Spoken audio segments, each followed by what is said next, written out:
my next guest, was apparently wearing a fur coat. And she says she was pushed and her coat was slashed by one of the protesters. She's with me now, Emily and Thomas Woodyard. Thank you for joining us. We're really glad you're okay. Emily, can you tell us what happened?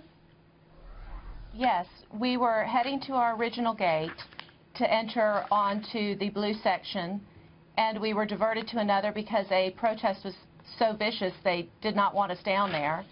We finally get to a gate that we could go through. My husband, being the gentleman he is, was in front of me and to the right because that's where the majority of the protesters were. One of them came behind me and I thought just pushed me in the back. And I turned a little over my shoulder to see if anything else was coming. Nothing was. I ignored it. I went through. We went to the inauguration, didn't think anything of it. That evening when I went to put on my coat, I realized it wasn't a shove. My coat had been slashed. When did you realize your coat was slashed, Emily? That evening. This fur coat is very thick, thank goodness, because if not, it had gone through the fur, the lining. It would have cut me if the coat had been any thinner. Thomas, did you see this happen? Do you know what this protester looked like?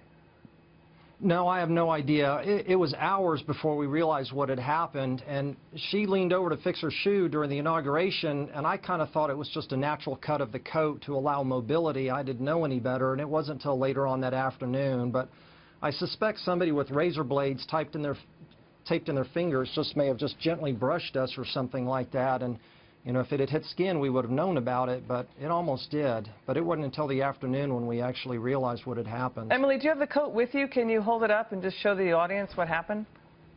Wow, that's a slash. So did you talk to the police about it, Emily? It started over my shoulder. Oh, it's over your shoulder. We reported it. You did report it. It started Go at ahead. the back of my shoulder. It started at the back of my shoulder and went down. We did report it to we started at the D.C. police, and they said when we typed in where it happened, we had to go to the Capitol Police. So it has been reported. All right, Emily and Thomas, please come back on the show. Emily and Thomas Woodyard, we want to hear what happened. We want you to stay in touch with us and let us know what happened, okay? I sure will. Thank you. Sure.